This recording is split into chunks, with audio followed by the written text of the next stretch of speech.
ஐந்து கரத்தனை ஆனை முகத்தனை எந்தின் இளம்பிறை போலும் எய்ச்சனை நந்தி மகந்தனை ஞான கொழுந்தனை பொந்தியில் வைத்தடியை போற்று என்றேனே. நாளின் செய்யும் மனிதானின் செய்யும் என நாடி வந்த கோளின் செய்யும் கொடுங்குற்று என் செய்யும் குமரேச தாரும் சிலம்பும் சதங்கையும் தண்டையும் சண்முகமும் தோளும் கடம்பும் எனக்கு முன்னே வந்து தோன்றினே. சர்வமங்கல மாங்கல்யே சிவ சர்வர்த்த சாதிகே சரண்யே திரியம்பிரிகே கௌரி நாராயணி நமோஸ்துதே. ஞானம் நந்தகுணம் தேகம் நிர்மலம் ஸ்படிகாக்கிருத்தியம் மதாரம் சர்வ வித்யாநாமய கிரீவம் உபாஸ்மகே. வணக்கம். நான்காம் பாவகம்.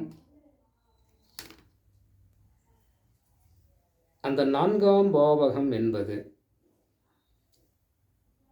வண்டி வாகனத்தை பற்றிய விஷயங்கள், தாய் சம்பந்தப்பட்ட விஷயங்கள், பூமி சம்பந்தப்பட்ட விஷயங்கள், அதேபோல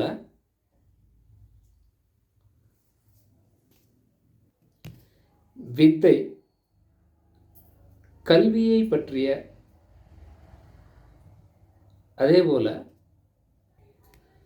சுபக்ஷேமங்கள், வர்த்தகம், வீடு, வெற்றியால் உண்டாகும் பலன்கள், விரும்பப்படும் உற்றார் உறவினர்கள், புதையல் பற்றிய விஷயங்கள், வாசனை திரவியங்கள், கால்நடை செல்வங்கள், தேவாலய கைங்கரியங்கள், பால் சம்பந்தப்பட்ட விஷயம், நீர்வளம், நிலவளம், மருந்து சம்பந்தப்பட்ட விஷயம், புத்தக ஞானம் சம்பந்தப்பட்ட விஷயம், தர்க்க விவாதங்கள், மந்திரம், சாட்சிகள், புராண இதிகாச ஈடுபாடுகள், கனவு, பிதூர் அப்படின்னா தந்தை பற்றிய கவலைகள், யாத்திரை, இருதயம், நண்பர்கள் ஆலோசனை, விரதங்கள், உபவாசங்கள், தேச அதிகாரம் அப்படின்னு என்ன, ஒரு மிகப்பெரிய நிலத்திற்கு அதிபதியாகுதல் அப்படின்னு அதுக்கு அர்த்தம். நீர்வழி லாபம், நடுத்தர கல்வி, மூலிகைகள், குகைகள், குளம் முதலிய நீர்நிலைகள். அதாவது நான்காம் இடம் என்பது ரொம்ப முக்கியமான ஸ்தானமாக கருதப்படுகிறது. ஏன்னா அது கேந்திரங்களில் வருவதால், கேந்திரஸ்தானாதிபதியாக வருவதால் அந்த இடம், அந்த நான்காம் வீட்டதிபதியும் நான்காம் பாவகமும் ஒரு ஜனனகால ஜாதகத்திலே எந்த நிலைமையிலே இருக்கிறது என்பதை அறிந்தால் மட்டுமே தான் அந்த நான்காம் பாவகத்தினுடைய காரகமும் பாவகத்தை பற்றிய முழுமையான விவரங்கள் நமக்கு புரிய வரும். அதேபோல நான்காம் பாவகம் என்றாலே தாய்ஸ்தானம் என்ற ஒரு நினைவுகள் வரும். அப்போ அந்த தாய்ஸ்தானம் என்பது காரகங்களாகிய சந்திர பகவான் அந்த ஜாதகத்திலே நான்காம் பாவகமும் சந்திரனும் எந்த நிலைமையிலே ஒருவருடைய ஜனனகால ஜாதகத்திலே இருக்கிறாரோ அதற்கு ஏற்றது போலத்தான் அந்த நான்காம் பாவகமும் காரகமும் அந்த ஜாதகனுக்கு வலுப்பெறுகிறதா, வலுவு இழந்து உள்ளதா என்பதை மிக எளிதாக நாம் தெரிந்து கொள்ள உதவுகிறது அப்படின்னு சொல்லலாம். அதே போல சுகங்களை பற்றி ஆராயும் போது சுக்கிரனையும், பூமி சம்பந்தப்பட்ட விஷயங்களை நாம் ஆராயும் போது செவ்வாயையும் நாம் ஆராய்ந்து வருகிறோம். இந்த விஷயங்களை பார்க்கணுன்னா சுக்கிரனையும் செவ்வாயையும் அவருடைய ஜனனகால ஜாதகத்தில் எந்த நிலைமையில் இருக்கிறாரோ அதை நாம் பார்க்கணும். அவர் அமர்ந்திருக்கின்ற நிலையை வைத்து ஆராய்ந்தாலே நமக்கு உண்மையான நிலவரங்கள் புரிந்துவிடும் அப்படின்னு அர்த்தம். இப்போ எதனால் அவங்க இந்த இடத்துக்கு வர வேண்டியதாக இருக்குது அப்படின்னா, 4ஆம் பாவகம் வண்டி வாகன விஷயங்களை குறிக்கிறது. சரி, அப்போது சுக்கிரனின் தொடர்பு 4ஆம் இடத்துக்கு வந்தாலோ அல்லது 4ஆம் இடம் சுக்கிரனுடைய வீடாக இருந்தாலோ அந்த ஜாதகன் சொகுசான வாகனங்களை வைத்திருக்கக்கூடியவனாக இருப்பான். சனி சம்பந்தம் படும்போது சரக்கு ஏற்றும் இறக்கக்கூடிய வாகனங்களை அந்த ஜாதகன் வைத்திருப்பார் அப்படின்னு சொல்லி நாம் தெரிஞ்சுக்கலாம் 4ஆம் இடத்துல. ஏன்னா அதையும் அந்த அந்த வண்டி வாகன விஷயத்தையும் ஒரு கேள்வி கேட்குறாரு, சாமி பழைய வண்டி வாங்கிட்டோமா புது வண்டி வாங்கட்டுமா, என் date of birth time of birth இது கொஞ்சம் பாருங்கள் சாமி அப்படின்னு ஒருத்தர் கேள்வி கேட்டார்னா நம்ம என்ன பண்ணுவோம், அந்த 4ஆம் வீடு எது, அதில் அமர்ந்திருக்கும் கிரகம் யார், அந்த 4ஆம் வீட்டு அதிபதி எந்த நிலைமையிலே இருக்கிறார் அப்படின்னு ஒரு பாயிண்ட் அங்கே எழுதுவோம். அதே போல் வண்டி வாகனத்திற்கு காரகம் யார், இந்த காரகம் அப்படின்னா அது சந்திரன். விடுங்க, சந்திரன் தாய் சம்பந்தப்பட்ட காரகத்தை அது எடுத்து காட்டும், 4ஆம் பாவகம் சம்பந்தப்பட்ட விஷயம். ஆனால் இந்த கிரகங்கள் இணையும் போது வண்டி வாகன விஷயத்தில் நாம் பார்க்கணும். சுக்கிரன் தொடர்பு பெற்றால் சொகுசு வாகனங்கள், சனி தொடர்பு பெற்றால் அதாவது ஏற்ற இறக்கக்கூடிய வண்டிகளாக சரக்கு ஏற்றுக்கொள்ளக்கூடிய லோடு ஏற்றுக்கொள்ளக்கூடிய வண்டி வாகனங்களை அவர் வச்சிருப்பார். சரி, பூமி சம்பந்தப்பட்ட விஷயத்தையும் அந்த 4ஆம் பாவகம் காட்டும். அப்போது அந்த பூமி சம்பந்தப்பட்ட விஷயத்தை காரகம் அப்படின்னா அங்கே செவ்வாய் பகவான் வந்துடுறாரு. அப்போது அந்த செவ்வாயின் தொடர்பு ஏற்பட்டால் கனரக வாகனங்கள், விவசாயம் செய்யும் டிராக்டர் போன்ற விஷயங்கள் இந்த செவ்வாயின் காரக தத்துவத்திலே வருகிறது. 4ஆம் பாவகத்தில் செவ்வாயின் தொடர்பு இருந்தாலோ அல்லது செவ்வாய் வீடு 4ஆம் பாவகா அதிபதியாக வந்தாலோ இந்த மேற்கொண்ட விஷயங்களை அது எடுத்து காட்டுகிறது என்பதை தெள்ள தெளிவாக நமக்கு உணர்த்துகிறது அப்படின்னு சொல்லலாம். ஒருவருக்கு 2ஆம் இடமும் 4ஆம் இடமும் வித்தையை காட்டுகிறது. கற்றுக்கொள்ளக்கூடிய வித்தையாக இருக்கலாம் அல்லது கற்றுக்கொள்ள வேண்டிய வித்தையாக கூட இருக்கலாம். அந்த வித்தை என்பது இந்த 4ஆம் பாவகத்தை அது குறிக்கும். அது எந்த காரகம் எந்த பாவகத்தில் அமர்ந்திருக்கின்றனோ அந்த காரகத்திற்கு ஏற்றது போல அந்த ஜாதகன் அந்த வித்தையை கற்றறியலாம், தெரிந்து கொள்ளலாம் அப்படின்ற விஷயத்தை நாம் தெரிஞ்சுக்கலாம். அதே போல் அந்த ஜாதகனின் திறமை, கலைத்திறமை, ஏதோ ஒரு திறமை, மொத்தத்தில் திறமை அப்படின்ற ஒரு விஷயத்தில் அந்த 4ஆம் பாவகத்தை தான் குறிக்கும். அப்போது எந்த காரகம் எந்த பாவகம் எந்த காரகங்கள் இணைவுகள் பெற்றால் எந்த விதமான கலைத்திறன்கள் அந்த ஜாதகனுக்கு இருக்கும் அப்படின்ற விஷயத்தை எப்படி பார்க்குறது அப்படின்னா, புதன் பகவான், குரு பகவான், 4ஆம் வீட்டதிபதி, இவர்கள் இந்த 3 பேரும் ஒருவருடைய ஜனனகால ஜாதகத்திலே எந்த நிலைமையிலே இருக்கிறாரோ அந்த நிலைமைக்கு ஏற்றது போல 4ஆம் பாவகம் வலுப்பெறும். மேற்கூறிய விஷயங்கள் அனைத்தும் சுகபோகமான வாழ்க்கையை வாழக்கூடியவராக இருக்க வாய்ப்புகள் உண்டு. எப்படி இருக்க, நல்லா இருக்கணும், கெட்டு போயிருந்தால் எல்லாமே ஆப்போசிட் தான், எதிர்மறையாக நடந்துடும்.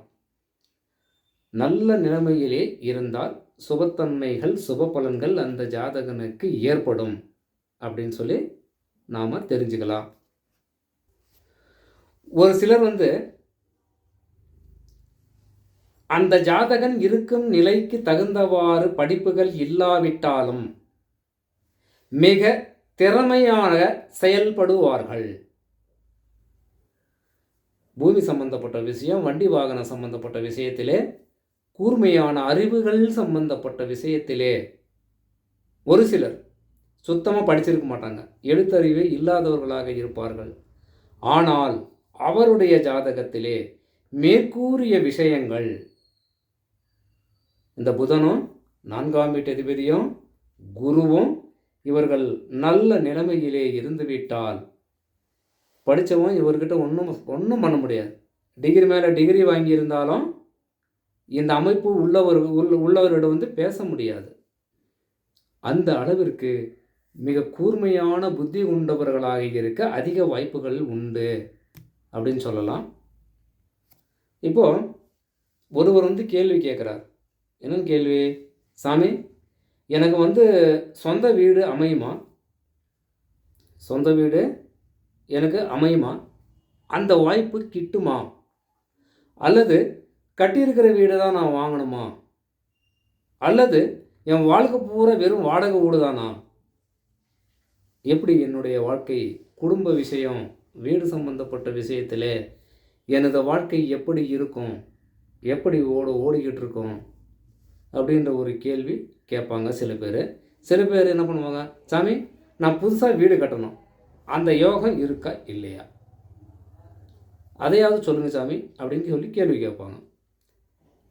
அப்போது 4ஆம் வீட்டு அதிபதியும் அந்த காரகமும், ஏன்னா வீடு சம்பந்தப்பட்ட காரகமும் அந்த ஜாதகத்திலே எந்த நிலைமையிலே உள்ளார், கேள்விக்கு பதில் வந்துடும்.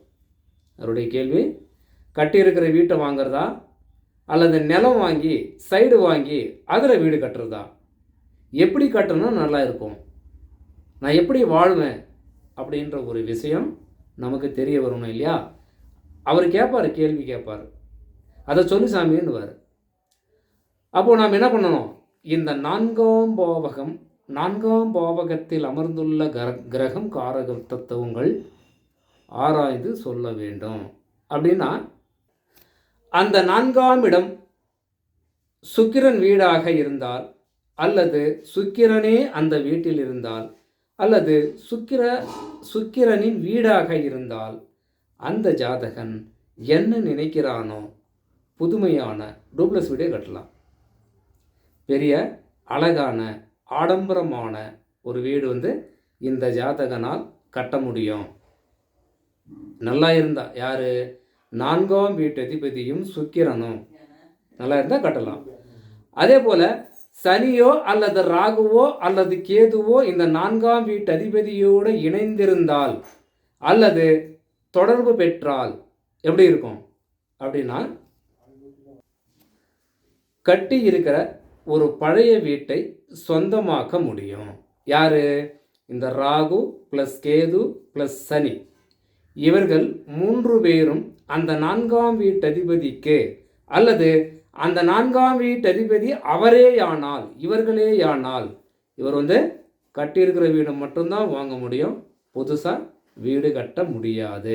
அப்படி கட்டினா பாதியில் முடியும். எத்தனையோ ஜாதகர்கள், எவ்வளோ பேர் இன்றைக்கி ஒரு நாளைக்கு இப்போ 20 பேர் மேலே சந்திக்கிறோம். இதில் சாமி வீடு கட்டியிருக்கேன்னு குரு பிரவேசம் பண்ண முடியல, அல்லது மோல்டு போட்டிருக்கேன் அதோட சரி, மற்றபடி நிற்கிது சாமி, இதுக்கு என்ன வழி அப்படின்னு கேள்வி கேட்குறாங்களா தான் இருக்காங்க இன்றைக்கி வரைக்கும். அப்போது அவள் முன்னாடி வீட்டில் இருக்கிற கேலண்டர் பார்த்து தலாதி போட்டுருவாங்க, வீடு கட்ட ஆரம்பிச்சிருவாங்க. ஏன்னா புத்திசாலிங்க இல்லையா? அதனால் ஜோசிக்காரர்கிட்ட போனால் 100 ரூபா 200 ரூபா 500 ரூபா 1000 ரூபா செலவாகுது. எதுக்கு செலவு பண்ணணும்? நாள்காட்டி, அதாவது கேலண்டர் இருக்குது இல்லையா, அதை பார்த்தே நாமளே தேர்ந்தெடுத்துக்கலாம் விடு, அவர் நேரத்துக்கு போய் பார்க்கணும் ஜோசிக்காரர் அப்படின்ற விஷயத்தில் இருக்கும். அவர்கிட்ட போனால் ஏதாவது ஒன்று சொல்லி தான் பண்ணுறாரு, இல்லை பழைய வீடு வாங்குன்றாரு, இல்லை நான் வீடு கட்டுன்றாரு. நமக்கு இஷ்டம் போல் நம்ம வாழ்க்கையை அமைச்சிக்கணும், வீடு அமைக்கணும்னா ஏன்னா அது ஜோசிக்காரங்கிட்ட போயின்ற மாதிரி கேள்விகள் வரும். என்னையும் கேட்குறாங்க, அது ஒன்றும் பண்ண முடியாது. அவரின் மனநிலையை பொறுத்தது. இப்படி ஒரு கணக்கு உண்டு. அதாவது சொந்த வீடா, அதாவது பழைய வீடா, அல்லது புது வீடு கட்டுறதா அப்படின்ற ஒரு நோக்கம் இப்படி இருக்கும். சில பேர் என்ன சொல்கிறாங்க, சாமி நான் 25 வருஷமாக வாடகை வீட்டில் தான் இருக்கிறேன், 30 வருஷமாக வாடகை வீட்டில் தான் இருக்கிறேன். சரி, என்னுடைய வாழ்க்கை இந்த வாடகை வீடோடு முடிஞ்சு போச்சு. இனிமே என்னுடைய சந்ததியர்கள் ஏதோ ஒரு சைடு வாங்கியோ நிலம் வாங்கியோ வீடு கட்டியோ சொந்த வீடுன்னு ஒன்று இருக்கட்டும் சாமி. அதுக்கு ஏதாவது ஜாதகத்தில் வழி இருக்கா? ஜாதகம் காட்டுதா? ஏதாவது சொந்த வீடு யோகம் உண்டா அப்படின்ற ஒரு கேள்வி வரும். அப்போது அந்த கேள்விக்கு என்ன சொல்லணும்னா, 4ஆம் இடமும் சுக்கிர பகவானும் அவருடைய ஜாதகத்திலே கெட்டு போயிருந்தாருன்னா, சுபத்தன்மை இல்லாமல் இருந்தார்களேயானால் அந்த ஜாதகனுக்கு வாடகை வீட்டிலே தான் காலம் கழிப்பவராக இருக்க அதிக வாய்ப்புகள் உண்டு அப்படின்னு சொல்லலாம். இன்னும் சில பேருக்கு எப்படி இருக்கும், என்ன சாமி எனக்கு சுக்கிரன் உச்சம் சாமி, உச்சம் ஆட்சி பெ அதாவது சுக்கிரன் ஆட்சி பெற்றிருக்கார் சாமி, நீசமடையில் அஸ்தங்கதமடையில் சுக்கிர பகவான் நல்லா தான் இருக்கிறான், இருந்தாலும் நான் வாடகை வீட்டில் தான் இருக்கிறேன். 4ஆம் வீட்டு அதிபதியும் நல்லா தான் இருக்குது, சுக்கிரனும் நல்லா தான் இருக்கிறான். எதிர்மறையான கேள்விகள் கேட்பதற்கு நிறைய ஆள் உண்டு. நீங்கள் கெட்டு போயிட்டா தான் இல்லைன்னு சொல்கிறீங்க, வாடகை வீடுன்னு சொல்கிறீங்க. எனக்கு நல்லா தான் இருக்குது, நான் வாடகை வீட்டில் தானே இருக்கிறேன், அப்போ எனக்கு சொந்த வீடு இருக்கணுமே, ஏன் இல்லை அப்படின்ற ஒரு கேள்வி ஒன்று வரும். அப்போது 4ஆம் வீட்டு அதிபதியும் சுக்கிர பகவானும் உங்கள் ஜாதகத்தில் சுக்கிரன் எத்தனை கூடியவராக வேண்டுமானாலும் இருந்து விட்டு போகட்டும். 4ஆம் வீட்டு அதிபதி அதில் அமர்ந்திருக்கும் கிரகம், அல்லது 4ஆம் வீட்டு அதிபதி ஏதோ ஒரு இடத்துல இருக்கிறாரு, அதுவும் அப்படியும் வச்சுக்கலாம். அப்போது இந்த 2 காரகங்களும் பாவகங்களின் தசாபுத்தி காரங்கள் ஒரு 60 வயசுக்கு மேலே வருதுன்னு வச்சுக்குவோம். 60 அல்லது 70 வயசுக்கு மேலே வருதுன்னு வச்சுக்குவோம். அப்போது இந்த சுகபோகமான தசாபுத்தி காலங்கள் 50 வயசுக்கு மேலே வந்தா என்ன, வரலனை என்ன? அந்த மாதிரி ஆட்கள் தான் இந்த மாதிரியான கேள்விகள் கேட்பாங்க. என்னன்னு சொல்லி, நீங்கள் என்னென்ன விதிமுறைகள் சொல்கிறீங்களோ, என்னென்ன கணக்கு விவரங்கள் சொல்கிறீங்களோ, நீங்கள் சொல்கிறத விட அதிகமாகவே எனக்கு நல்ல சுகபோகமான காலங்களாகவே இருக்குது. எத்தனையோ ஜோசியரை நான் சந்திச்சிட்டேன், எல்லாமே 4ஆம் இடம் சூப்பர், சுக்கிரன் நல்லா இருக்காரு அப்படி தான் சொல்கிறாங்க. ஆனால் வாடகை வீடு அமையல, அதை விட்டு நான் இன்னும் வெளியே வரலை அப்படின்ற ஒரு கேள்விக்கு இதுதான் பதில். அப்போது இவருக்கு அமையுமா அப்படின்னா அமைய வாய்ப்புகள் இல்லை. பிறந்தது முதல் வாழ்க்கை முடியும் வரை வாடகை வீடாகவே காலந்தள்ளி கொண்டே போய்விடும். பல ஏக்கங்களோடு, பல சிந்தனைகளோடு நாம் வாழும் முறையிலே சொந்த வீடு ஒன்று வாங்குவேனா, கட்டுவேனா என்ற ஏக்கங்களோடு வாழ்ந்து செல்பவராக இருக்க வாய்ப்புகள் உண்டு. எதுக்கு? 50 வயசு 60 வயசுக்கு மேலே இந்த தசாபுத்தி வேறு வழி இல்லை. அதுதான் ஏன்னா மனபலம், வயசு இருக்கணும், இல்லை காலங்கள் இருக்கணும், இல்லை பணம் இருக்கணும். இந்த 3மே, ஏன்னா இந்த 4ஆம் பாவம்னா இதெல்லாம் வரத்தான் செய்யும். எதனால் அப்படின்னா, காலங்கள் இருக்கணும், பண வசதி இருக்கணும், மனதளவில் தைரியம் இருக்கணும். இது எல்லாமே இருந்து மனசில் தைரியம் இல்லைன்னா ஒன்றும் பண்ண முடியாது. அப்போது இத்தனை விவரங்களும் நல்ல நிலைமையிலே இருந்தால் மட்டுமே தான் அந்த ஜாதகன் இந்த 4ஆம் பாவகம், 4ஆம் காரகம், சுகபோகமான வாழ்க்கை என்று சொல்லக்கூடிய இந்த பாவகங்களை நல்ல முறையிலே அனுபவிக்க பிறந்தவர் என்று நாம் அடித்து கூறலாம். ஏன்னா இந்த இடம் ஒரு ஜாதகர் வாழும் வாழ்க்கையிலே ரொம்ப முக்கியமான பாவகம். ஜாதகம், அந்த இடம், அந்த காரகமும் பாவகமும் ரொம்ப முக்கியம். இந்த 4ஆம் பாவகம் என்றாலே அந்த ஒரு விஷயத்தை, ஏன்னா மனிதனுடைய வாழ்க்கையிலே எத்தனையோ சிக்கல்களை சந்தித்து இன்றைய காலகட்டத்திலே வாழ்ந்து கொண்டு வருகிறார்கள். எத்தனையோ பேர் வாழ்கிறாங்க வேறு வழி இல்லாமல். அவர்களுடைய ஜாதகங்களை ஆராய்ந்தோமானால் மேற்கூறிய விஷயங்கள் ஒருவருக்கு இல்லாமே கூட போகலாம். ஒன்றுமே பண்ண முடியாது. அதுபோல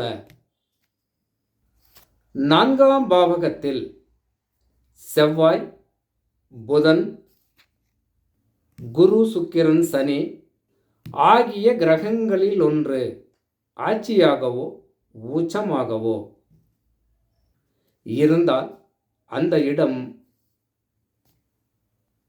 பஞ்சமகா புருஷ யோகத்தை அது ஏற்படுத்தும். இவங்க மேற்கூறிய கிரகங்கள் அந்த 4ல் இருந்தாங்கன்னா இந்த பஞ்சமகா புருஷ யோகம் அவருக்கு இருக்குது அப்படின்னு அர்த்தம். இது நடைமுறைக்கு வருமா? இந்த ஒரு யோகத்தை அந்த ஜாதகன் அனுபவிப்பாரா அப்படின்னா எந்த வயதுகளிலே இது வருகிறது, இது முக்கியம். இது வந்தால் தான் அதை அனுபவிக்க முடியலன்னா இல்லை, பேருக்கு இருக்கும், அவ்வளோதான்.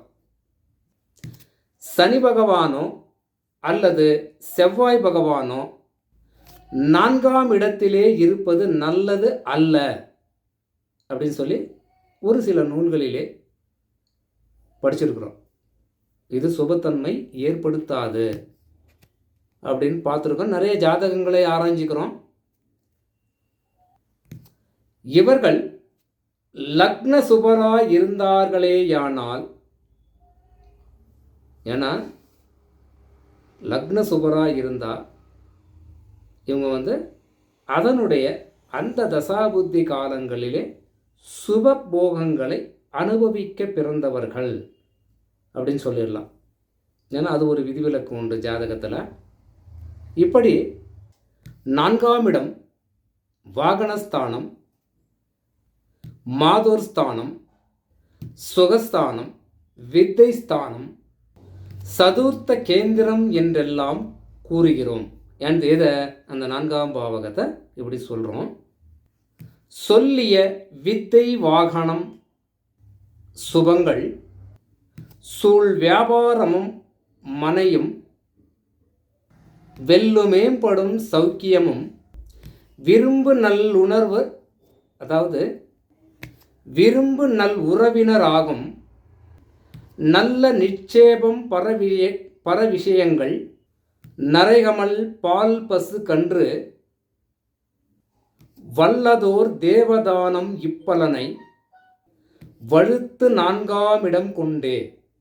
எந்த முறையிலே இந்த பாடல் மிக சிறப்பான முறையிலே கூறியிருக்கிறது. அப்போ 4ஆம் பாவகம்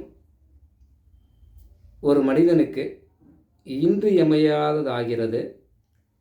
அந்த காரகங்களும் பாவகங்களும் நல்ல நிலைமையிலே இருந்து வாழ வேண்டிய வயதுகளிலே, சம்பாதிக்கக்கூடிய வயதுகளிலே, இன்ப துன்பங்கள் அனுபவிக்கக்கூடிய வயதுகளிலே இந்த தசாபுத்தி காலங்கள் வறுமையானால் அந்த காரகங்களும் பாவகங்களும் சுபத்தன்மை பெற்றிருந்தால் அந்த ஜாதகன் சுகபோகமான வாழ்க்கை அனுபவிப்பான் என்று இந்த 4ஆம் பாவகத்தை நல்ல நிலைமையில் ஆராய்ந்தோமானால் பலன்கள் எப்போ கிடைக்கும் அப்படின்ற ஒரு விஷயத்தை கூட நாம் தெரிஞ்சுக்கலாம். வணக்கம்.